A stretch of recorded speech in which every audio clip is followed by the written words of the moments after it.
Praise the Lord. கர்த்தர் நல்லவே, கர்த்தர் நல்லவே, கர்த்தர் நல்லவே. ஆண்டவருடைய நாமத்துக்கு மகிமையும் கிருபையும் தயவும் மாட்சிமையும் வல்லமையும் உண்டாவதாக. நாம் கடந்த சில நாட்களாய் தொடர்ந்து இந்த வாரம் முழுவதும் குணசாலி என்ற தலையங்கத்திலே தேவனுடைய வார்த்தைகளை பரிசுத்த ஆவியானவருடைய கிருபையை முன்னிட்டு நாம் கற்று வருகிறோம். நிறைய காரியங்களை தெரிந்தும் வருகிறோம். அந்த வரிசையிலே நேற்றைய தினத்திலே கடைசியாக குணசாலி என்பதை குறித்து கர்த்தர் நல்லவே பெரோயா சபையை குறித்து நாம் அறிந்து கொள்ள உதவி செய்தார். இன்றைக்கு இந்த குணசாலி என்கிற தலையங்கத்தின் இறுதி நாளும் கடைசி நாளுக்குள் வந்திருக்கும். இது நாள் வரைக்கும் நாம் குணசாலி என்று பார்த்தோம். இன்றைக்கு அந்த குணசாலியில் நற்குணசாலி என்கிறதான தலையங்கத்தை இன்றைக்கு கடைசியாய் பார்க்க போகிறோம். வாசிக்கிற ரெண்டு வசனத்தை வாசிக்கிறேன், ஜெபத்தோடு கவனியுங்கள். அப்போஸ்தல நடவடிக்கைகளின் புஸ்தகம் 17ஆம் அதிகாரம் 11வது வசனம். அப்போஸ்தலர் 17:11. அந்த பட்டணத்தார் மனோவாஞ்சையாய் வசனத்தை ஏற்றுக்கொண்டு காரியங்கள் இப்படி இருக்கிறதா என்று தினந்தோறும் வேத வாக்கியங்களை ஆராய்ந்து பார்த்ததினால் தெசலோனிக்கேயில் உள்ளவர்களை பார்க்கலும் நற்குணசாலிகளாய் இருந்தார்கள். இந்த வசனம் முடியும் போது குணசாலி என்று முடியாமல் நற்குணசாலி என்று முடிகிறதை கவனிக்க வேண்டும். அப்படியானால் இந்த குணசாலியை தொடர்ந்து இந்த நற்குணசாலி என்பது யார் அல்லது அது எதை குறிக்கிறது என்பதை நாம் தெரிந்து கொள்வது நல்லது. இந்த நற்குணசாலிக்கு ஆதாரமாய் இன்னொரு வசனத்தை வாசிக்கிறேன். எபேசியர் புஸ்தகம் 5ஆம் அதிகாரம் 9வது வசனம். எபேசியர் 5:9. ஆவியின் கனி சகல நற்குணத்திலும் நீதியிலும் உண்மையிலும் விளங்கும். ஆவியின் கனி சகல நற்குணத்திலும் நீதியிலும் உண்மையிலும் விளங்கும். இந்த கர்த்தர் நற்குணசாலி அப்படின்னு சொன்னாக்கா, இது மற்ற குணசாலிகளை போல இல்லாமல் இது ஆவியின் கனியை காண்பிக்கிறதா இருக்கிறது. அதனாலதான் எபேசியர் 5:9 சொல்லுகிறது, ஆவியின் கனி சகல நற்குணத்திலும் நீதியிலும் உண்மையிலும் விளங்கும் என்று சொல்லும். அப்ப நற்குணம் என்பது ஆவியின் கனியிலே ஒன்றாய் இருக்கிறது. அப்படியானால் இந்த ஆவியின் கனியில் ஒன்றாய் இருக்கிற இந்த நற்குணத்துக்கு மேலும் கீழும் என்னெல்லாம் இருக்கிறது? கலாத்தியர் புஸ்தகம் 5ஆம் அதிகாரம் 22வது வசனம். கலாத்தியர் 5:22வது வசனத்தை நான் வாசிக்கிறேன். ஆவியின் கனியோ 1 அன்பு, 2வது சந்தோஷம், 3வது சமாதானம், 4வது நீடிய பொறுமை, 5வது தயவு, 6வது நற்குணம், 7வது விசுவாசம். இந்த நற்குணத்துக்கு முன்பாக 5 சுத்திரம் அடையாளங்களும் நற்குணத்துக்கு பின்பாக ஒரு அடையாளமும் இருக்கு. இந்த கலாத்தியர் 5:22 பார்த்தா அந்த நற்குணத்தை சுற்றிலும் இருக்கிற கனிகள் மொத்தம் 6 கனி இருக்குது நற்குணத்தை தவிர. அந்த 6 கனி என்ன? நம்பர் 1 அன்பு, நம்பர் 2 சந்தோஷம், நம்பர் 3 சமாதானம், நம்பர் 4 நீடிய பொறுமை, நம்பர் 5 தயவு. அதன் பின்பு நற்குணத்துக்கு பின்னாடி பார்த்தீங்கன்னா நம்பர் 6 விசுவாசம். இந்த விசுவாசத்துக்கு முன்னாடி இருக்கிறதா நற்குணம். சரி, இப்ப இந்த நற்குணம் என்பது என்ன அப்படின்னாக்கா, அதுல இந்த 7 அடிப்படை இருக்கிறது. 7 அடிப்படை அடங்கியதற்கு பேர் தான் நற்குணம். அந்த 7 அடிப்படை என்ன? அதுதான் நான் இப்ப வாசித்தேன். நம்பர் 1 அன்பு, நம்பர் 2 சந்தோஷம், நம்பர் 3 சமாதானம், நம்பர் 4 நீடிய பொறுமை, நம்பர் 5 தயவு, நம்பர் 6 நற்குணம், நம்பர் 7 விசுவாசம். இது ஒரே நாளில், அதுவும் இன்றைக்கு நமக்கு தாமதமாகிவிட்டது. முடிந்தால் கர்த்தருடைய கிருபையினால் ஒரே நாளில் இந்த நற்குணத்தை குறித்து நான் சொல்லுவதற்கு பிரயாசப்படுகிறேன். ஒருவேளை நமக்கு சந்தர்ப்பம் வாய்க்கவில்லை என்று சொன்னால் நாளைக்கு இது தொடரும், கடந்து போகட்டும். முதலாவது, இந்த நற்குணத்தில் இருக்கிற 7 கனிகளில் முதல் கனி எது என்று சொன்னா அந்த வார்த்தை சொல்லுது அன்பு அப்படின்னு சொல்லு. கர்த்தருடைய நாமத்துக்கு அன்பு சோத்திர மகிமை உண்டாவதா. அப்ப இந்த அன்பு என்பது எதை குறிக்கிறது? யோவான் சுவிசேஷத்தின் புஸ்தகம் 15ஆம் அதிகாரம் 13வது வசனம். ஒருவன் தன் சிநேகிதருக்காக தன் ஜீவனை கொடுக்கிற அன்பிலும் அதிகமான அன்பு ஒருவரிடத்திலும் இல்லை. அன்பை குறித்து சொல்ல போனாக்கா நிறைய ஓமைகள் சொல்லலாம், தத்துவங்கள் சொல்லலாம், வரலாறு சொல்லலாம், அறிவியல் சொல்லலாம், ஓசத்திர பூர்வீகம் சொல்லலாம், புவியியல் சொல்லலாம், சம்பவங்கள் சொல்லலாம், கதைகள் சொல்லலாம், நிகழ்ச்சிகள் சொல்லலாம், வாழ்க்கையை சொல்லலாம், சரிதையை சொல்லலாம். ஏராளமான காரியங்கள் இந்த அன்புக்குள் புதைந்திருக்கும்.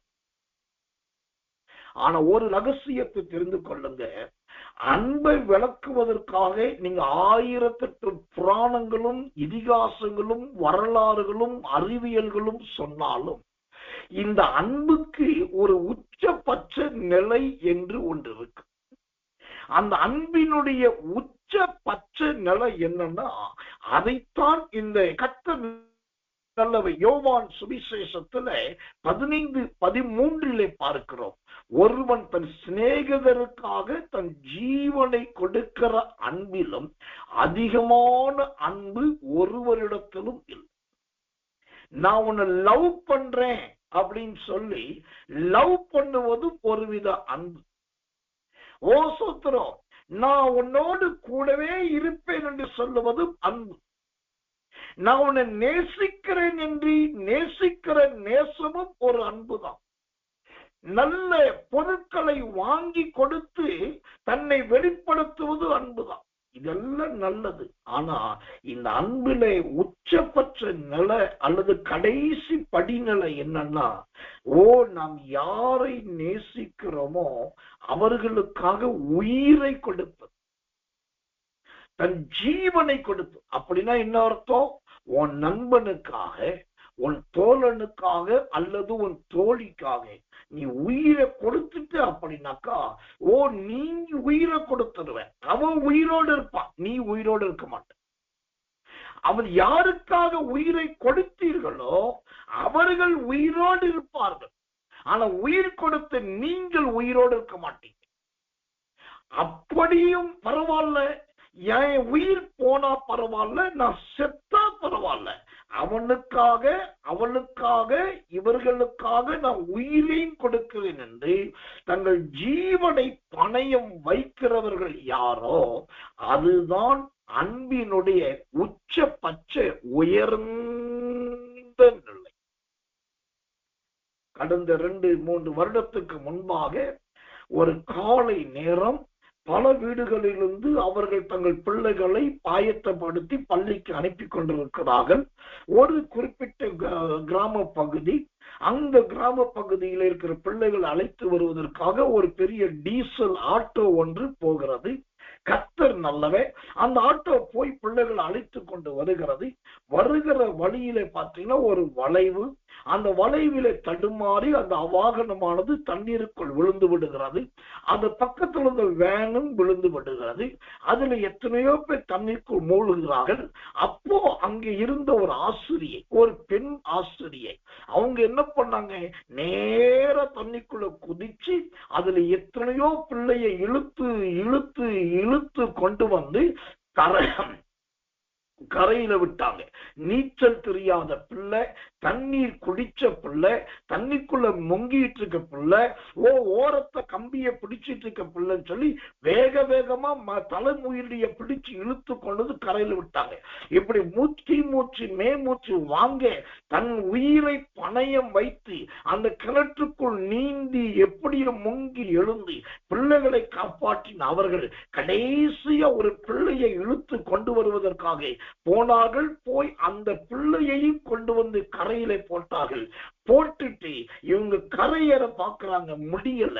கீமூச்சு வாங்கி மேமூச்சு வாங்கி மூக்கு வழியாகவும் வாய் வழியாகவும் தண்ணீர் உள்ள போயிடுச்சு. இப்ப அடுத்த கணம் என்னானது, மேல இருக்க மனிதர்கள் தவி குதிச்சு ஆம்பளைங்க வந்து எப்படியோ அந்த பெண் ஆசிரியை தூக்குறாங்க. தூக்கி பார்த்தால் அந்த ஆசிரியைக்குள் உயிர் இல்லை. அந்த இடத்திலேயே சடலமாயிட்டு. அன்புல இதுதாங்க உயர்ந்த அன்பு. இது இல்லாம நீங்க எந்த விதமான ஆதாரங்களை காமிச்சாலும் எந்த பொருட்களை கொடுத்தாலும் இந்த அன்புக்கு ஈடே கிடையாது. இயேசு கிறிஸ்துவுக்கு பலதரப்பட்டதான அடையாளங்கள் உண்டு. அதுல ஒரு அடையாளம், நம்ம இந்த பூமியிலே கடந்த காலத்துல D.L. மூடி என்கிற ஒரு பிரசங்கியார் வாழ்ந்து வந்தார். இந்த D.L. மூடி என்கிற அருமையான பிரசங்கியார், அவர் மிகப்பெரிய கன்வென்ஷன் பிரசங்கியார். அவருடைய பிரசங்கத்தினாலே லட்சம் பேர் ரட்சிக்கப்பட்டார். ஒரு நாள் அவர் மிகப்பெரிய ஒரு நற்செய்தி கூட்டத்தை ஆயத்தப்படுத்தினார். அந்த நற்செய்தி கூட்டத்தை ஆயத்தப்படுத்தின பின்பு அதற்கு ஜனங்கள் எல்லாரும் வர ஆரம்பித்தார்கள். அப்படி ஜனங்கள் வர ஆரம்பித்த உடனே அவ்வளோ பெரிய நற்செய்தி கூட்டத்துல அந்த D.L. மூடி என்கிறவர் பிரசங்கித்த ஒரு வசனம் எது தெரியுமா? யோவான் சுவிசேஷத்தின் புஸ்தகம் 3ஆம் அதிகாரம் 16வது வசனம். யோவான் 3:16. தேவன் தம்முடைய ஒரே பேரான குமாரனை விசுவாசிக்கிறவன் எவனோ அவன் கெட்டு போகாமல் நித்திய ஜீவனை அடையும்படிக்கு அவரை தந்தருளி இவ்வளவாய் உலகத்தில் அன்பு கூறு. இந்த யோவான் 3:16 வச்சுதான், இந்த அன்பை வச்சுதான் அந்த D.L. மூடி அவர்கள் பிரசங்கிக்க ஆரம்பித்தார்கள். ஒரு நாள் பிரசங்கித்தார். இந்த பிரசங்கம் எத்தனை நாள் தெரியுமா? அந்த சுவிசேஷ கூட்டம் எத்தனை நாள்? 16 நாட்கள் நடந்ததாம். 16 நாளும் அந்த தேவ மனுஷன் இந்த ஒரு வசனத்தை வச்சுதான் பிரசங்கித்தார். வேறு தலையங்க வசனம் வேற எதுவுமே எடுக்கல. அப்படி அந்த புஸ்தகத்தை வாசிச்சு D.L. மூடியுடைய பிரசங்கம் ஒரு வசனத்தை வச்சு 16 நாள் பேசினாரு. அதுல இப்படி கிரியை நடந்தது என்று நான் நல்லா படிச்ச உடனேதான் எனக்கு ஒரு உணர்வு வந்தது. ஏன் நாமும் அப்படி பிரசங்கிக்க கூடாது? அந்த காலத்திலேயே ஒரு மனுஷன் அப்படி சாதித்திருக்கிறார் ஊழியத்தில் என்றால் நாம் ஏன் அப்படி செய்யக்கூடாது என்றுதான் இந்த வேதத்தை இன்னும் பைத்தியக்காரனை போல படிக்க ஆரம்பித்தேன். தேவனிடத்தில் இன்னும் அதிக அன்பு செலுத்த ஆரம்பித்தேன். அந்த ஆண்டவரிடத்தில் வைத்த அன்புதான் இன்றைக்கு ஒரு வசனம் அல்லது ஒரு தலையங்கத்தை வச்சு எத்தனையோ நாட்கள் பிரசங்கிப்பதற்கு காரணம். நான் படித்த வேதாகம கல்லூரி கிடையாது, எனக்கு வேதாகம கலாச்சாரியில் கற்றுக் கொடுத்ததும் கிடையாது. இப்படிப்பட்ட கடந்த கால பரிசுத்தவான்கள் இந்த அன்பினால் செய்த ஊழியங்கள் தான் இன்றைக்கு நம்மை வளர்த்திருக்கிறது. எனக்கன்பானவர்களே, அப்ப நற்குணம் என்பது முதலாவது அன்பை குறிக்கிறது. அன்பின் உச்சபட்ச உயர்ந்த நிலையை மற்றவருக்காக உயிரை கொடுத்து கர்த்தருக்கு மகிமையும் தயவும் கிருபையும் உண்டாவதாக. இந்த இடத்துல ஒரு சின்ன சாட்சிய கடுகு சாட்சி நான் சொல்லிதான் ஆகும். என்ன சாட்சி? நம்முடைய ஊழியத்தில் இருக்கிற மக்கள், இதை நான் முகஸ்துதிக்காகவோ பெருமைக்காகவோ அல்ல, இருதயத்து நாளத்திலிருந்து மனதார சொல்லுது. நம்முடைய ஊழியத்தில் இருக்கிற மக்கள் சோத்திர என்னை அதிகமா நேசிக்கிறார்கள், நான் அவர்களை நேசிக்கிறேன், இது எல்லாருக்கும் தெரிந்த ஒன்று. ஆனால் ஒரு பலவீனம் என்று நான் படுத்து விட்டேன் அல்லது மருத்துவமனை போய்விட்டேன் என்று தெரிந்துவிட்டால் கடந்த நாட்களிலே நம்முடைய ஜனங்கள் வடித்த கண்ணீர், ஆபரேஷன் தியேட்டர் வரைக்கும் போன என்னை எந்த ஆயுதமும் படாமல் ஆபரேஷனுக்கான ஆயத்தமும் செய்யாமல் மீண்டும் வீட்டுக்கு கொண்டு வந்தது. அதுவும் ஒரே நாளில் கத்தனல. அதுல என் கூட நம்ம ஊழியத்தில் கடந்த நாட்கள் இருந்தேன் கண்காணி ஒரு கணவனும் மனைவி, நான் உங்க பேரை சொல்ல விரும்பல, அவங்க என் கூட டாக்டர் சண்டே போட்டாங்க. என்ன டாக்டர், ஒரு ஊசி போட மாட்டீங்க, ஒரு மாத்திரை கொடுக்க மாட்டீங்க, எங்க ஐயாவுக்கு ஏதாவது ஒரு ஊசியா போடுங்க. அவர் சொல்லி, ஏமா ஒண்ணுமே இல்லை, அப்புறம் எதுக்கு ஊசி, மாத்திரையாவது கொடுங்க, ஒண்ணுமே வேண்டாம், அவர் நல்லா இருக்க. இது பெரிய பிரமிப்பின் சாட்சி. காரணம், ஜனங்கள் தம்முடைய ஊழியக்காரன் மீது வைத்த அந்த உயிரினும் அதிகமான அன்பு, அந்த அன்பு தான் அவங்களை கண்ணீர் விடிக்க வைத்தது, அழ வைத்தது, ஜெபிக்க வைத்தது. அந்த கண்ணீரும் அங்கலாய்ப்பும் ஜெபமும் தான் மருத்துவமனை உள்ளே வரைக்கும் போன மனுஷனை வெளியே உயிரோடு கொண்டு வந்தது. அப்ப அன்பு என்பது இதுதான். கத்தனால இதை இன்னும் விளக்கி சொல்லுவதற்கு எனக்கு நேரம் இல்லை. கத்தருக்கு சித்தமானால் வருகிற நாட்களில் பார்க்கும். இப்போ நற்குணம் என்பது முதலாவது அன்பு. இரண்டாவதாக இந்த நற்குணம் என்பது எதை காண்பிக்கிறதா இருக்கிறது? அந்த கலாத்தியரின் புஸ்தகம் 5ஆம் அதிகாரம் 22ஆம் வசனத்தை வாசிக்கும் போது இரண்டாவது சந்தோஷம் என்று பார்க்க. வேதத்திலே சந்தோஷத்துக்கு பஞ்சமே கிடையாது. ஆதியிலே வானமும் பூமியும் படைக்கப்பட்ட போது ஓசோத்திரம் தூதர்கள் சந்தோஷப்பட்டார்களாம். அப்புறம் கர்த்தர் நல்லவர் மனிதன் படைக்கப்பட்ட உடனே ஆண்டவரே சந்தோஷப்பட்டாராம். இப்படி வெளிப்படுத்தல போய் பார்த்தாக்கா அங்க மூப்பர்கள் சந்தோஷப்பட்டாங்க. வேதம் முழுவதும் சந்தோஷம்தான். ஆனா எத்தனையோ விதவிதமான பெயர்களிலே பல சந்தோஷங்கள் வேதத்துல இருக்கு. இதுல எனக்கு பிடிச்ச ஒரு சந்தோஷம் இருக்கு பைபிள்ல. அந்த சந்தோஷம் என்னன்னா, மத்தேயு சுவிசேஷம் 2ஆம் அதிகாரம் 10வது வசனம். மத்தேயு 2:10. அவர்கள் அந்த நட்சத்திரத்தை கண்டபோது மிகுந்த ஆனந்த சந்தோஷம் அடைந்தார். அல்லேலூயா. முழு வேதாகமத்திலும் இந்த ஆனந்த சந்தோஷம் என்பது இங்க மட்டும்தான் இருக்கு, வேற எங்கேயும் கிடையாது. ஆனந்தம் அல்லாத சந்தோஷத்தை குறித்து நிறைய பார்க்கலாம். ஆனா ஆனந்த சந்தோஷம் என்பது இந்த மத்தேயு 2:10. அப்போ சந்தோஷத்திலேயே இந்த ஆனந்த சந்தோஷம் தான். அது எதை குறிக்கிறது? கர்த்தர் நல்லவே, அவர்கள் இருதயம் நிரம்பி வழிகளை குறிக்கிறது. அது இன்னும் சுருக்கமா புரியும்படி சொன்னா ஆனந்த கண்ணீரை குறிக்கிறது. ஒருத்தன் உயிர் பழச்சுட்டா சொன்ன உடனே அந்த மனைவியோ கணவனோ தகப்பனோ தாயோ அப்படி அழுவாங்க. ஏண்டா உயிர் பழச்சுன்னு கிடையாது, இப்படி சாக வேண்டிய இடத்துல போய் பழச்சிட்டீங்க. வேலை கிடைச்சுன்னு சொன்னா அழுவாங்க. இப்படி எதிர்பாரா விதத்துல அதிர்ச்சிகரமான நற்செய்தி வரும்போது ஒரு கண்ணீர் வரும். அதுக்கு பேதான் ஆனந்த கண்ணீர். எதிர்பாரா விதம் அடக்க முடியாத மகிழ்ச்சி, அதுக்கு பேர்தான் ஆனந்த சந்தோஷம், அடக்க முடியாத மகிழ்ச்சி. அப்போ இந்த நற்குணம் என்பது கர்த்தர் நல்லவே இரண்டாவது ஆனந்த சந்தோஷத்தில் இருக்கிறது. அப்போ இந்த அன்புக்கு இயேசுவை நான் காண்பித்தேன், டிஎல் மூடி அவர்களை காண்பித்தேன். இப்ப ஆனந்த சந்தோஷத்துக்கு யாரையா காரணம், இதுக்கு யார சொல்லலாம் அப்படின்னாக்கா, வேதம் சொல்லுகிறது மிகுந்த சந்தோஷம் உண்டாயிற்று. யாருக்கு மிகுந்த சந்தோஷம் உண்டாயிற்று? தேவ தூதர்களுக்கு. இந்த இயேசு பிறக்கிறார் என்கிற செய்தி கேட்ட உடனே தேவ தூதர்கள் மிகுந்த சந்தோஷம் அடைந்தார். அப்போ இந்த நற்குணம் என்பது இரண்டாவதாக சந்தோஷத்தில் இருக்கிறது. அந்த சந்தோஷம் என்பது ஆனந்த சந்தோஷத்தில் இருக்கிறது. இந்த ஆனந்த சந்தோஷத்துக்கு பங்காளிகளாய் இருந்தவர்கள் தேவ தூதர்கள்.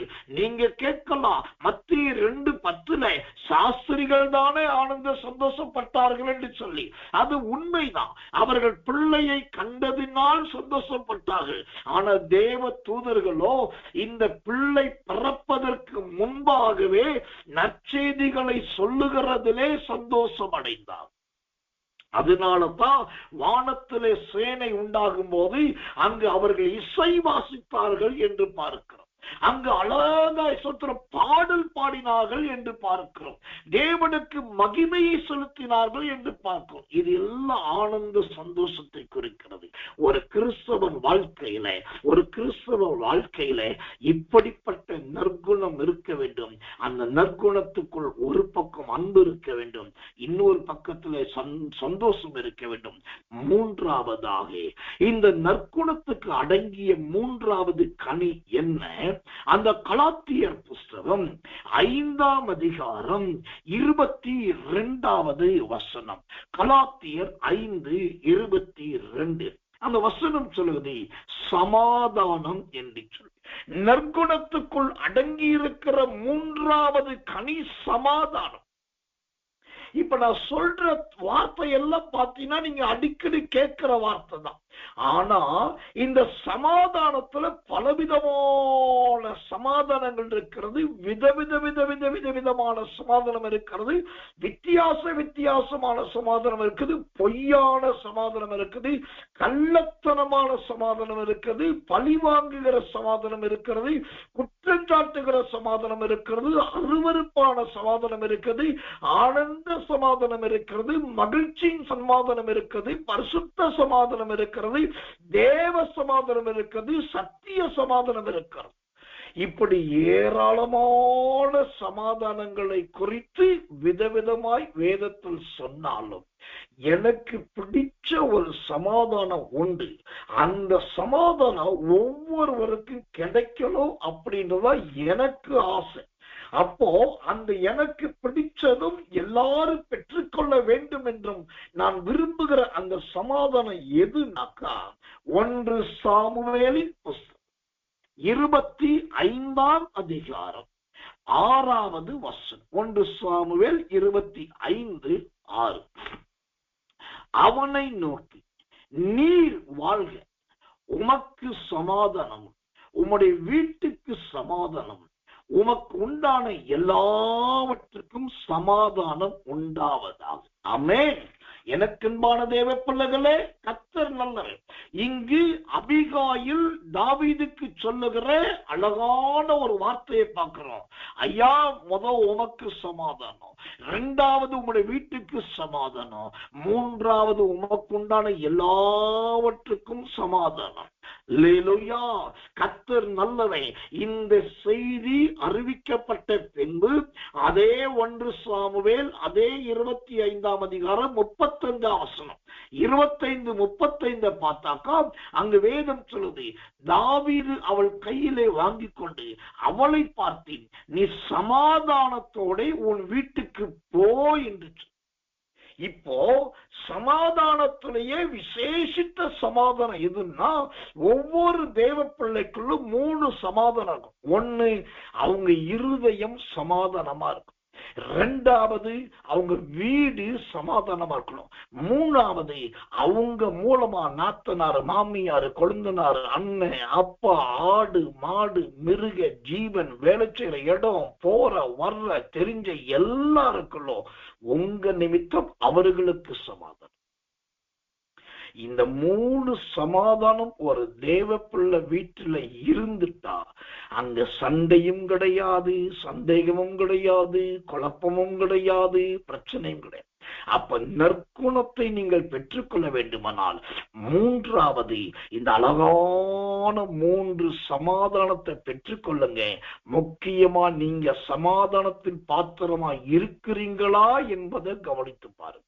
கர்த்தர் நல்லவன். சிலர் சமாதானத்தை விரும்பவே மாட்டார். மதுரையில எனக்கு தெரிந்த ஒரு பிரபல்யமான மிகப்பெரிய போதகர், அந்த போதகருடைய வீடே ஒரு பெரிய பங்களா வீடு. அதுல வேலைக்காரர்கள் ஏராளம். அந்த போதகர் வீட்டில சமையல் கட்டை என்று சொல்லி பின்னாடி ஒரு மிகப்பெரிய கீத்து கொட்டகை போட்டு அதுல இருந்தார். இப்போ அந்த போதகர் அம்மா நல்ல ஐஸ்வர்யத்தில் நிறைந்தவங்க, விதவிதமா சமையல் பண்றோம். ஆனா வேலைக்காரர்களை ஏதாவது ஒண்ணு சொல்லுவாங்க, என்ன பண்ணினாலும் அவர்களுக்கு சமாதானமே இருக்க, குறை சொல்லுவாங்க. ஒரு நாள் நடந்தது என்ன, சாயங்காலத்துல ஒரு பஜ்ஜி போடணும் அப்படின்னு சொல்லி உத்தரவிட்டான். உடனே சமையல்காரன் பார்த்தா அடுப்ப 10 வச்சா மாவை பசஞ்சா நல்ல காயை நறுக்குனா பஜ்ஜி போட்டு. அந்த வீட்டில் நிறைய பேர் இருக்காங்க. அப்ப நிறைய பஜ்ஜி போடும். அந்த பஜ்ஜி போட ஆரம்பிச்ச நேரம் பார்த்து கரெக்டா அந்த அம்மா வந்து அடுப்புக்கு பக்கத்துல உட்கார்ந்துருச்சு. இப்ப சமயக்காரனுக்கு கையும் நடுங்குது, காலும் நடுங்குது. ஏன்னா அடுத்து இந்த அம்மா என்ன சொல்லுன்னு தெரியாது. எல்லாரையும் குறை சொல்லிட்டு இருக்கோம், யார்ட்டையும் சமாதானமா இருக்காது. நான் கஷ்டப்பட்டு போடுற பஜ்ஜி அது ஏற்கனவே சுருங்கி போய் வளைஞ்சு போய் வருது. இப்ப இந்த அம்மாவை பார்த்து ரொம்ப சுருங்குது, வளையுது. அவனுக்கு என்ன பண்றதுன்னு தெரியல. அவன் மெதுவா பார்த்தான்.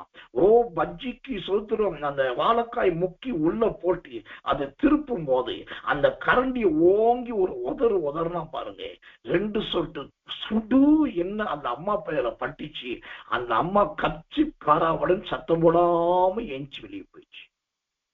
நிறைய பேருக்கு சமாதானத்தை உண்டு பண்ணோம்னாக்கா கொஞ்சம் சுடு எண்ணெயை ஊத்த வேண்டி இருக்கு.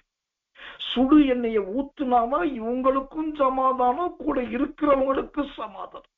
இப்படி சூடு போடுறவங்க இல்லாட்டி எப்ப பார்த்தாலும் வீட்டுல திண்டாட்டம் ஒரே சத்தம். கர்த்தர் நல்லவன். அப்போ ஆண்டவர் இப்படிதான் சிலருக்கு சூடு போடுறார். ஆனா சூடு போட்டு ஒரு சமாதானத்தை ஒரு சமயக்காரன் உண்டு பண்றான்னாக்கா அது அவனுக்குரிய பாதுகாப்பு, குடும்பத்துக்குரிய பாதுகாப்பு கிடையாது. அப்ப தேவ பிள்ளைகளே, நாம் முதலாவது சமாதானத்துக்கு காரணர்களா இருக்க வேண்டும். அவங்க சமாதானமா இருக்காங்களா, இவங்க சமாதானமா இருக்காங்களா என்று எல்லாரையும் பார்ப்பதை விட நான் எல்லாரோடும் சமாதானமா இருக்கிறேனா, அது ரொம்ப முக்கியம். கர்த்தர் நல்லவே, கர்த்தர் நல்லவே, கர்த்தர் நல்லவே. இந்த நற்குணம் என்பது முதலாவது நம்பர் 1 அன்பிலே காண்பிக்கிறது. நம்பர் 2 நல்ல சந்தோஷத்தில் காண்பிக்கிறது. மூன்றாவது கலாத்தியர் 5:22 படி சமாதானத்தில் காண்பிக்கிறது. நாலாவது இந்த கர்த்தர் நல்லவே, இந்த நற்குணம் எந்த கனியை காண்பிக்கிறது? கலாத்தியர் 5:22 சொல்லுகிறது, நீடிய பொறுமையை காண்பிக்கிறது. நீடிய பொறுமை. இந்த நீடிய பொறுமைக்கு ஐயா நீங்க யார காட்டுறீங்க, யார சொல்லுவீங்க என்னை கேட்டா, நான் பழைய ஏற்பாட்டில ஒரு மனுஷனையும் புதிய ஏற்பாட்டில ஒரு மனுஷனையும் என்னால் சொல்ல முடியும். அந்த பழைய ஏற்பாட்டு மனுஷன் யார் என்று சொன்னால் தாவீது. புதிய ஏற்பாட்டு மனுஷன் யார் என்று சொன்னால் அப்போஸ்தலனாகிய பவுல். அப்ப ஏன் பழைய ஏற்பாட்டிலே நீடிய பொறுமைக்கு தாவீதை சொல்றேன்னாக்கா, எல்லாரும் மோசையை சொல்லுவாங்க, பல காரணத்தை சொல்லுவாங்க. நான் தாவீதை சொல்றதுக்கு காரணம் என்ன தெரியுமா? ஒரு பக்கத்திலே அவன் சோத்திரம் தன் சொந்த ஜனத்தை விட்டு பிரிந்து போகிறவனாக இருக்கிறான். மறுபக்கத்திலே ராஜாக்களே அவனை விரட்டுகிறார்கள், ராஜ்யங்களே அவனை தேடுது, ராஜ்யம் தேடுது, ராஜாக்கள் விரட்டுகிறார்கள். எப்ப பார்த்தாலும் அவர் தெல்லு பூச்சியை போல ஓடிட்டு இருக்கான். இவ்வளவு பெரிய போராட்டம், வாழ்க்கை முழுக்க ஓடுவது மட்டுமே போராட்டமா இருந்தாலும் அவ்வளோ பெரிய போராட்ட வாழ்க்கையில அவன் சங்கீத புஸ்தகம் என்று ஒரு புஸ்தகத்தை எழுதுனான் பாரு. 150 சங்கீதங்கள். 150 சங்கீதமும் தாவீதின் சங்கீதம் கிடையாது. 70 முதல் 80 சங்கீதங்கள் மட்டும்தான் ஏறத்தாழ தாவீது பாடினவை, மற்றவைகள் மற்றவர்கள் பாடின. அப்போ ஒரு பெரிய சங்கீத கலாச்சாலையை, ஒரு சங்கீத விசோத்திர புஸ்தகத்தை, ஒரு பெரிய சங்கீர்த்தனத்தை அழகாய் உருவாக்கினான் பாருங்க. அதுக்கு பேர் தான் அவன் ஜீவியத்தில் நீடிய பொறுமையுள்ள. நம்ம வாழ்க்கையில சின்ன பிரச்சனை வந்துட்டாலே அவைக்குரிய தன்மை இழந்துடும். ஆனா இவன் சவுலால் விரட்டப்படுறான், சொந்த மகனாகி அப்சலோமால் துரத்தப்படுறான், அரண்மனையை இழக்கிறான், ராஜ்யத்தை இழக்கிறான், காட்டுக்குள்ள இருக்கிறான், ஓடி ஒளியிறான், சாப்பாட்டுக்கு வழி இல்லாத இருக்கிறான். இவை எல்லாவற்றுக்கும் மத்தியிலே அவன் தேவனை பாடி, தேவனை துதித்து, தேவனை சங்கீர்த்தனம் பண்ணினானே. இது அவன் செய்ய முடியும் என்று சொன்னால் வரங்களினாலும் வல்லமையினாலும் கிடையாது. தாவீதுக்கு இருந்த பொறுமை, அந்த நீடிய பொறுமை. கர்த்தர் நல்லவே. அதே போலதான் புதிய ஏற்பாட்டிலே சவுல் என்கிற பவுல், இந்த அருமையான தேவ மனுஷன் சந்திக்காத பிரச்சனையே கிடையாது. முதலாவது அவன் உருவமே, அவன் உடம்பே அவனுக்கு ஒரு எதிரி. பவுலுக்கு எதிரி யாருன்னா பவுலுடைய உடம்பு தான். கண்ணும் கோணிச்சு போனது, மூக்கு உடஞ்சி போனது, காலு நொண்டியான காலு, தலை மொட்டை தலை, ஓசத்திரம் ஆளே அசத்திரம் அழிஞ்சு போன பிண்ட மாதிரி அருவருப்பான உடம்ப கொண்டவர் தான் பவுல். உருவமே உடலே அவருக்கு எதிரி. அதுக்கப்புறம் பசி, அப்புறம் நிர்வாணம், அப்புறம் பயணம், இப்படி பல காரணம். இவ்வளவு இருந்தும் எனக்கு ரொம்ப ஆச்சரியம் என்னன்னாக்கா, அப்போஸ்தலர் நடபடிகள் 18ஆம் அதிகாரம் 10ஆம் வசனம் சொல்லுகிறார், இந்த பட்டணத்தில் அநேக ஜனங்கள் உண்டு, நீங்க ஊழியத்தை செய். கர்த்தர் அந்த பவுலோடு வந்து பேசுகிறார். எனக்கன்பானவர்களே, இந்த தாவீதினிடத்திலும் இந்த பவுலினிடத்திலும் போய் நாம் நீடிய பொறுமையை கற்றுக்கொள்ள வேண்டும். இன்னைக்கு சில தேவ மனிதர்கள் வாழ்க்கையில வெட்ட வெளியிலே பட்ட பகல்ல வெளியில போற இடத்துல கூட பொறுமையா நடந்துக்க முடியல, பொறுமையை பிரதிபலிக்க முடியல, பொறுமையை காண்பிக்க முடியல. ஆனா இந்த தாவீதை திரும்பி பாருங்க, அவன் நினைச்சிருந்தானா சவுல கத்தி எடுத்து வெட்டுறதுக்கு ரொம்ப நாளே ஆகாது. இந்த தாவீது நினைச்சிருந்தாக்கா ராஜ்யபாரத்தை பிடிச்சிட்டு விரட்டுற அப்சலோமை ஈட்டி எரிஞ்சு கொள்றதுக்கு தாவீதுக்கெல்லாம் ரொம்ப பெரிய போராட்டமே தேவையில்லை, ஈஸியா சொந்த மகனை கொலை பண்ணலாம். ஆனா துரத்துகிறவர்களுக்கு இவன் தன்னுடைய கால்களை ஒப்பு கொடுத்து ஓடினான் ஓடினான் ஓடினான். எங்கேயாவது ஒரு சின்ன இடம் கிடைச்சா உட்கார்ந்துட்டு கர்த்தரை பாட்டு பாடினான் ஐயா, கர்த்தரை புகழ்ந்து பாடினான் ஐயா. எனக்கன்பானவர்களே, இது நான் இன்னும் நிறைய சொல்ல நேரம் இல்ல. இது எல்லாவற்றை விட தாவீது மிகப்பெரிய ஒரு படிப்பான், நல்ல ஒரு கல்விமான். இதை நான் சொல்லவில்லை.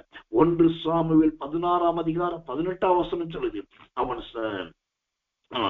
வாசிப்பதில் தேறினவன், அவன் பராக்கிரமசாலி, அவன் யுத்த வீரன், அவன் காரிய சமத்தன், அவன் சௌந்தரியம் உள்ளவன். கர்த்தர் அவனோடு கொடுக்கிறார். 6 சர்டிபிகேட் தாவீதுக்கு கொடுக்கப்படுது. எங்க இருந்து? எதிரியாகிய சவுலுடைய அரண்மனையிலிருந்து 6 சர்டிபிகேட் கிடைக்குது. அதுல முதல் சர்டிபிகேட்டே அவன் வாசிக்கிறதில் தேறினவன். எனக்கு என்ன ஆச்சரியம்னா, இப்ப இவ்வளவு ஓடிட்டு இருக்கிற மனசு எப்படி படிக்க தெரியுது, அப்புறம் எப்படி மியூசிக் கத்துக்க தெரியுது, எப்படி சங்கீதம் பாட தெரியுதுன்னா அதுக்கு தேவைதான் நீடிய பொறுமை. அந்த பொறுமையை மட்டும் பழகிக்கிட்டீங்க, கத்துக்கிட்டீங்கன்னு வச்சுக்கோங்களேன், கர்த்தர் உங்களை வித்துவான்களாய் மாற்று, அருமையான வித்துவான்களாய் மாற்ற தேவனால் முடியும். அந்த வித்துவான்களாய் மாறுவதற்கு அறிவு வேண்டும். கர்த்தர் நல்லவர், நல்ல புத்தி வேண்டும் என்பதெல்லாம் கிடையாது. கர்த்தருடைய நாமத்துக்கு மகிமை உண்டாவதாக. அப்போ இந்த வித்துவான்களாய் மாறுவதற்கு சோத்திரம், நான் நல்ல பொறுமையாய் இருக்க வேண்டும். வித்துவான்களை குறித்து பைபிள்ல இருக்குதான் நீங்க கேட்கலாம். இருக்கு, வாசிக்கிறேன். பிரசங்கியின் புஸ்தகம் 9ஆம் அதிகாரம் 11வது வசனம். பிரசங்கி 9:11 வாசிக்கிறேன், கவனிங்கள். ஞானம் உள்ளவர்களின் ஞானமும் போதாது, ஐஸ்வர்யம் அடைகிறதற்கு புத்திமான்களின் புத்தியும் போதாது, தயவு அடைகிறதற்கு வித்துவான்களின் அறிவும் போதாது. இப்போ வித்துவான்னா யாரு? நல்ல அறிவுள்ளவன். அப்ப தாவீது பொறுமையுள்ளவன் மாத்திரமல்ல, அந்த பொறுமையினால் கிடைச்சது அறிவு, அந்த அறிவினால் கிடைச்சது வித்துவான் என்கிற அருமையான கிருபை. அந்த வித்துவானுக்கு பிறந்தவன் தான் சாலமோன். இவன் அதை விட வித்துவானாய் வந்து அவன்தான் வித்துவான் என்கிற வார்த்தையே வேதத்தில் எழுதி வைக்கிறான் ஐயா. அப்போ இந்த நற்குணத்தின் 4வது கனி நீடிய பொறுமை. கர்த்தர் நல்லவே, கர்த்தர் நல்லவே. இந்த நற்குணத்தின் 5வது கனி என்ன?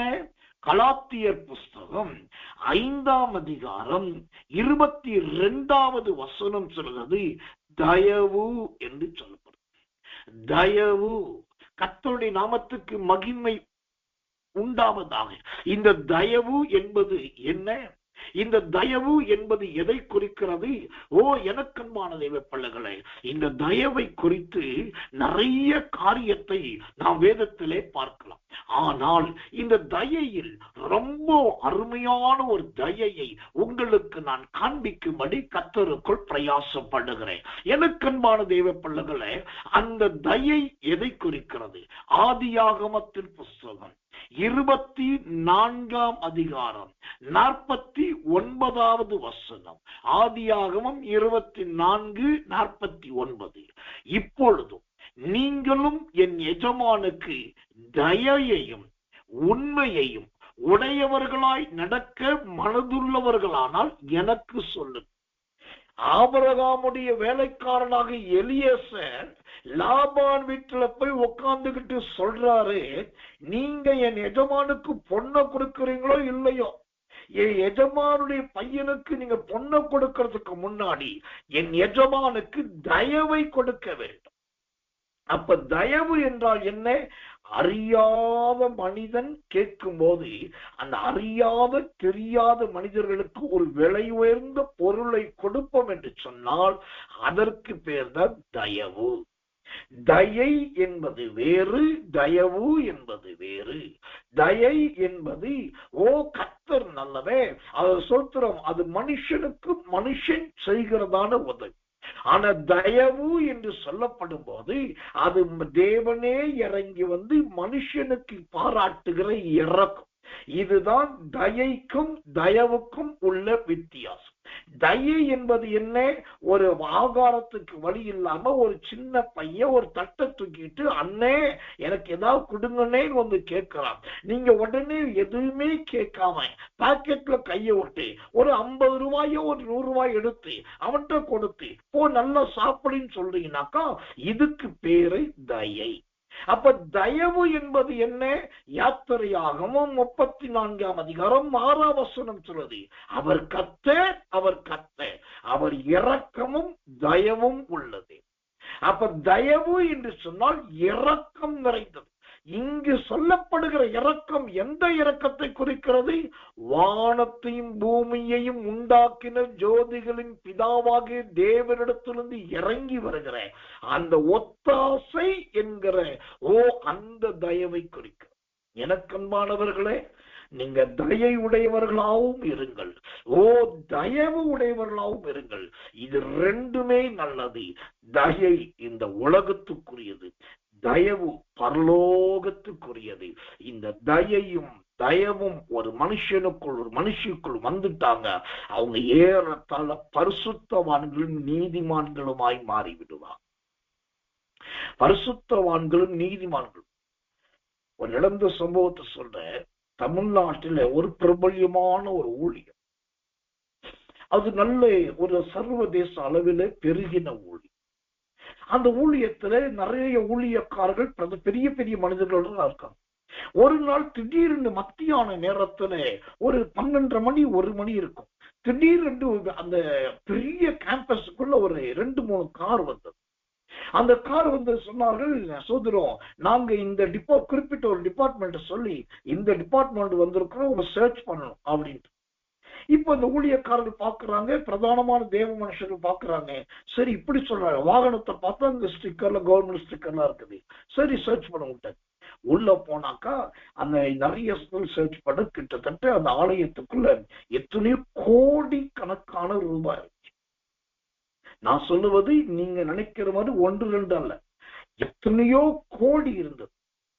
அப்புறம் கொஞ்ச நேரத்துல அவங்க எல்லாம் சர்ச் பண்ணி வந்தவங்க கடைசியில் அந்த கேஷ் இருக்கிற இடத்தை பார்த்தாங்க. அங்க அத்தனையும் குமிஞ்சு இருக்குது, பல கோடி ரூபாய் இருக்குது. அப்படியே எல்லாத்தையும் பேக் பண்ணாங்க, சாக்குகளிலும் மூட்டைகளிலும் பேகுகளிலும் சுட்கேஸில் எல்லாத்தையும் எடுத்தாங்க. ஒரு வண்டி ஆர்டர் பண்ணி வர வச்சாங்க, ஒரு லாரியில தூக்கி போட்டாங்க, அப்படியே கொண்டு போயிட்டு எல்லாம் போய் அத்தனை கையிலிருந்து எல்லா பணமும் போயிடுச்சு, எல்லா தொகையும் போயிடுச்சு, எல்லாமே ஆயிடுச்சு. நீண்ட நேரம் கழித்துதான் இவர்களுக்கு தெரிகிறது, வந்தவர்கள் அரசாங்க ஊழியர்கள் கிடையாது, வந்தவர்கள் சோத்திரம் அந்த குறிப்பிட்ட துறையை சார்ந்தவர்களும் கிடையாது. அவர்கள் வன்மம் வைத்து எப்படியோ காரியத்தை அறிந்து உள்ளே வந்து அத்தனை கொடியையும் எடுத்துக்கொண்டு போய்விட்டார். ஆனா நடந்தது என்ன தெரியுமா? இந்த ஊழியக்காரர்கள் அவ்வளவு பொருளும் பணமும் போனதுக்கு அப்புறமும் அவர்கள் அதை குறித்து கவலையே படணும். உடனே ஆக்ஷன் எடுக்கணும், அதை பண்ணணும், எதுவுமே பண்ணணும். அவன் ஒன்னே ஒண்ணு சொன்னாங்க, தேவனுடைய தயையினாலும் தயவினாலும் இது கிடைத்தது. அது கர்த்தருடைய அனுமதி இல்லாமல் போகாது. அதனால் நாங்கள் ஜெபிக்கிறோம் என்று மௌனமாய் இருந்து விட்டார்கள். அதற்கு பின்பு பார்த்தீங்கன்னா அந்த ஊழியம் மகா பெரிய ஊழியமாய் மாறி. இந்த தயை மற்றும் தயவு என்பது எந்த பணத்தின் எந்த பொருளின் மீதும் தன்னுடைய நம்பிக்கையை வைக்காது, தன்னுடைய ஆசையை வைக்காது. எதையும் துச்சமாய் நினைக்கக்கூடியதுதான் தயை, தயம். அப்படிப்பட்டது இருந்தால் நீங்கள் நற்குணசாலி. கர்த்தர் நல்லவே, கர்த்தர் நல்லவே, கர்த்தர் நல்லது. இப்போ இந்த சொத்து நற்குணசாலியா இருப்பதற்கு 5 காரியத்தை பார்த்தோம். 1 அன்பு, 2 சந்தோஷம், 3 சமாதானம், 4 நெடிய பொறுமை, 5 தயை. இப்ப 6வது கனி என்ன? அந்த கலாத்தியர் 5:22 சொல்லுகிறது நற்குணம் என்று சொல்லுது. இந்த நற்குணம் என்பது எதை குறிக்கிறது? இந்த நற்குணத்தை குறித்து வேதம் சொல்லுகிறதானே காரியம் என்ன? வாசிக்கிறேன். இந்த நற்குணத்தை குறித்து ரூத்தின் புஸ்தகம் 3ஆம் அதிகாரம் 10வது வசனத்தை வாசித்தால் அங்கு வேதம் சொல்லுகிறது, கர்த்தர் நல்லவே, உன் முந்தின நற்குணத்தை பார்க்கலாம் உன் பிந்தின நற்குணம் உத்தமமாய் இருக்கிறது. இப்போ இந்த நற்குணம் என்கிற 6வது கனி யார்கிட்ட இருக்கும் அப்படின்னு கேட்டாக்கா கர்த்தரால் ஆசீர்வதிக்கப்பட்டவர்கள்ட்ட மட்டும்தான் இருக்கும். ஏன்னா அதை நான் சொல்லல, பைபிளே சொல்லுது. ரூத் 3:10 சொல்லுது, மகளே நீ கர்த்தரால் ஆசீர்வதிக்கப்படுவாயாக, உன் முந்தின நற்குணத்தை பார்க்கலாம் உன் பிந்தின நற்குணம் உத்தமமாயிருக்கு. இங்கே ஒரு வித்தியாசத்தை நீங்க பார்க்கணும்.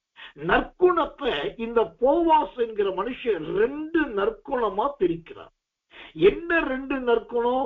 1 முந்தின நற்குணம், 2வது பிந்தின நற்குணம். இந்த முந்தின நற்குணம் எதை குறிக்கிறது? முந்தின ஆதாமை குறிக்கிறது. பிந்தின நற்குணம் எதை குறிக்கிறது? பிந்தின ஆதாமை குறிக்கிறது. என்னையா நற்குணத்தை கொண்டு போய் 2 ஆதாமோடு ஒப்பிடுறீங்கன்னாக்கா, இந்த முந்தின நற்குணம் முந்தின ஆதாம். முந்தின ஆதாம் எது? அது தோட்டத்தில் இருப்பது, மனுஷனுக்கு ஏற்றபடி நடப்பது, சொந்த பிள்ளைகளை பெற்றெடுப்பது, சந்ததிக்குரியது, அதை நாடுவது, இப்படி. ஆனால் பிந்தின ஆதாம் என்பது எதை குறிக்கிறது? பரிசுத்த சந்ததியை பிறப்பிக்கிறதும் தேவனுக்காக நீடித்த நாட்களாய் நிலைத்திருக்கிறதும் கிறிஸ்துவை பிரதிபலிக்கிறதும் தான் பிந்தின ஆதாம். ஏனென்றால் முந்தின ஆதாம் பாவம் மனுஷன் என்று வேதம் சொல்லுது. அப்ப முந்தின நற்குணம் பீடி குடிக்க மாட்டேன், சிகரெட் குடிக்க மாட்டேன், சாராயம் குடிக்க மாட்டேன், திருட மாட்டேன் சொல்லி ஒரு சன்மார்க்க வாழ்க்கைக்கு முந்தின நற்குணம் என்பது சன்மார்க்க வாழ்க்கை. ஆனா பிந்தின நற்குணம் என்பது நல்ல பரிசுத்த வாழ்க்கை. ஒரு போவாஸ், அழகான பிள்ளைகள், நல்ல சந்ததி, பெத்லகேமை போல ஆசீர்வாதம், எப்பிராத்தாவை போல ஆசீர்வாதம். அதுதான் பிந்தின ஆதாமாகி இயேசுவை போல தேவனுக்காக தன்னை பிரதிஷ்டை பண்ணுவது.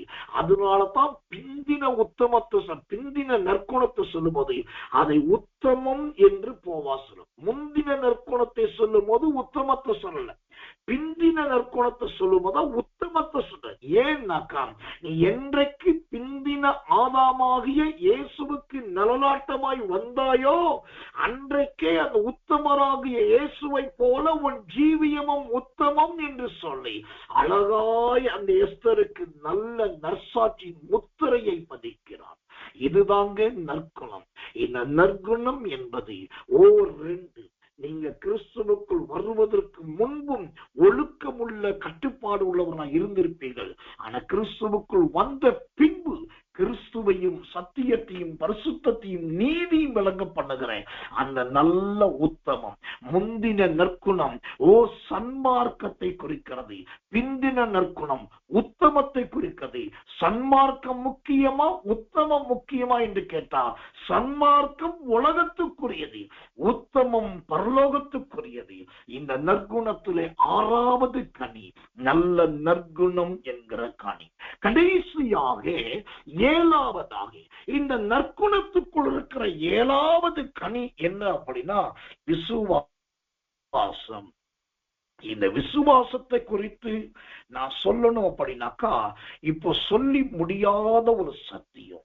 ஆனாலும் இந்த விசுவாசத்தை குறித்து நான் ரத்தின சுருக்கமா சொல்லணும் அப்படின்னாக்கா யாரை காண்பிக்கலாம் என்று கேட்டால் கர்த்தர் நல்லவே. ஐஸ்வர்யவானும் லாசருவும் ஒரு வீட்டிலே இருந்தாங்க.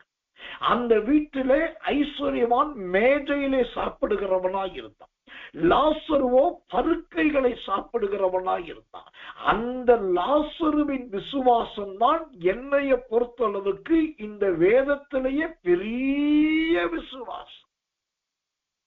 கர்த்தர் நல்லவை. எனக்கன்பான தேவ பிள்ளைகளே, அப்படி என்னையா வாழ்க்கையில விசுவாசம் என்று சொன்னா, இவன் வாழ்க்கையில எதுவுமே அந்த லாசருவுக்கு இல்லாவிட்டாலும் அவனுக்கு ஒரு நம்பிக்கை இருந்தது.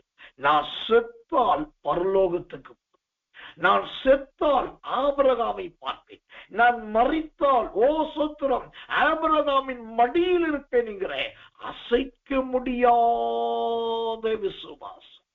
எனக்கன்பானவர்களே, இன்னைக்கு விசுவாசத்தை சொல்லும் போது சொல்றாங்க, கடுகளவு விசுவாசம் இருந்தா மழை பெய்யும், கடுகளவு விசுவாசம் இருந்தா காட்டத்தி மரம் போயிரும், கடுகளவு விசுவாசம் இருந்தா செங்கடல் பழக்கும், கடுகளவு விசுவாசம் இருந்தா யோர்தான் பழக்கும். இந்த மலை போறது, கருவாலி மரம் போறது, செங்கடல் பழக்கிறது, யோர்தான் பழக்கிறது எல்லாமே பூமியிலே உங்களுக்கு கிடைக்கிற ஆசீர்வாதத்தை காண்பிக்கிறோம். ஆனா அந்த லாசரு, வியாதிக்காரனாகிய லாசரு, துணிக்கைகளை தின்கிற லாசரு இருந்தா பாருங்க, அந்த லாசருவின் விசுவாசம் பரலோகத்தை சுதந்திரிக்க பண்ணுகிற விசுவாசம் ஐயா. உலகத்தையும் உலகத்தில் உள்ளவைகளையும் ஜெயிக்கிற விசுவாசம். இன்னைக்கு உங்களுக்குள் இதுதான் வேணும். இன்னைக்கு வேலை வேணும்னா விசுவாசிக்கிறாங்க, வியாதி போகணும்னா விசுவாசிக்கிறாங்க, பேய் போகணும், நோய் போகணும்னா விசுவாசிக்கிறாங்க, கல்யாணம் ஆகணும்னா விசுவாசிக்கிறாங்க. இதெல்லாம் நீங்க விசுவாசிங்க, வேணாம் சொல்ல. இதெல்லாம் செத்து போகிற விசுவாசம், இதெல்லாம் ஒரு நாள் ஒளிந்து போகிற விசுவாசங்கள். ஆனா ஒளியாத ஒரு விசுவாசம் உண்டு, அதுதான் நித்திய ராஜ்யத்தை சுதந்திரிக்கும்.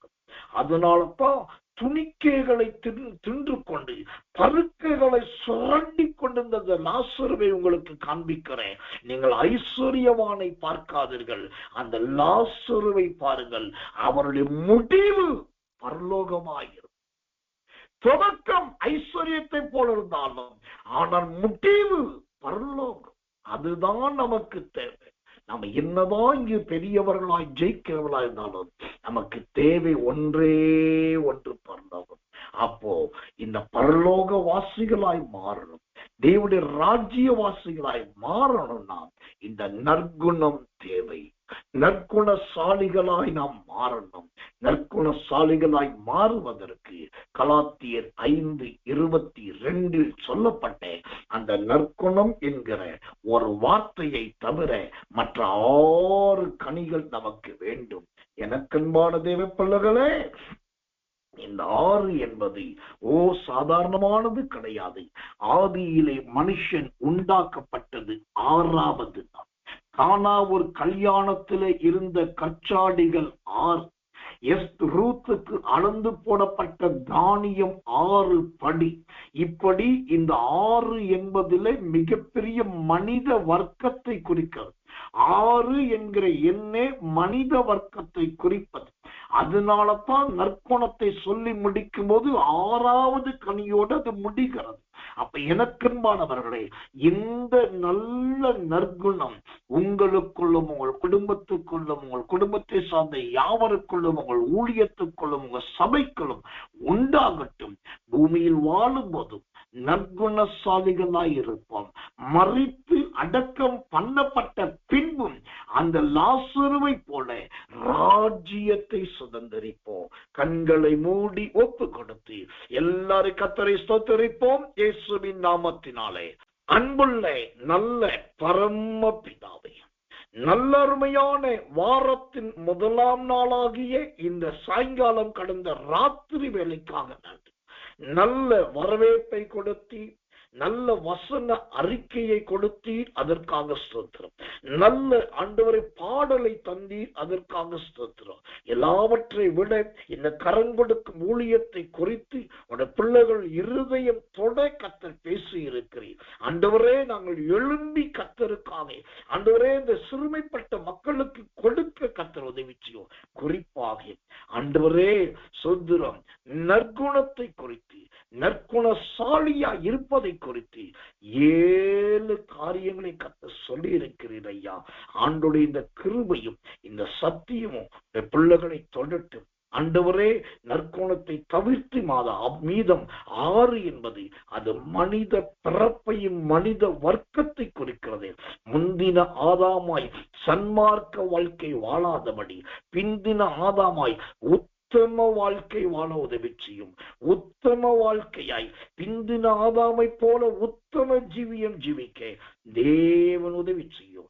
இரவில் உடைய பிள்ளைகளுக்கு நல்ல 5 நித்திரையை தாரும். வாக்குவாதங்கள், ஆண்டவரே முரட்டாட்டங்கள், சண்டை சச்சரவுகள், குளறுபடிகள் எல்லாம் மறைந்து ஒருவருக்கொருவர் சமாதானம், நல்ல சந்தோஷம், நல்ல மகிமை, இதெல்லாம் இவர்களை வீட்டை நிறைத்து இரவில் நல்ல நித்திரை தரும். அதிகாலை இருட்டோலை ஜெபத்துக்கு 3 மணிக்கு முன்பாகவே புறப்பட்டு வந்து ஆண்டவரே உடைய நாமத்தை மகிமைப்படுத்தி தேவனுடைய அபிஷேகத்தையும் தீர்க்க தரிசனங்களை பெற்றுக்கொள்ள கர்த்தர் உதவி செய்வீராக. அதிகாலையில் வருகிற ஒவ்வொருவரையும் தேவன் 1000 மடங்கு நீர் ஆசீர்வதிக்க பேருக்காக ஸ்தோத்திரம். கிருபையும் தயவும் தாங்கட்டும். தாழ்த்தி ஒப்புவிக்கிறோம். இயேசுவின் ரத்தம் செய்யும். இயேசுவின் நாமத்தில் ஜெபிக்கிறோம் நல்ல பிதாவே. ஆமென், ஆமென், ஆமென்.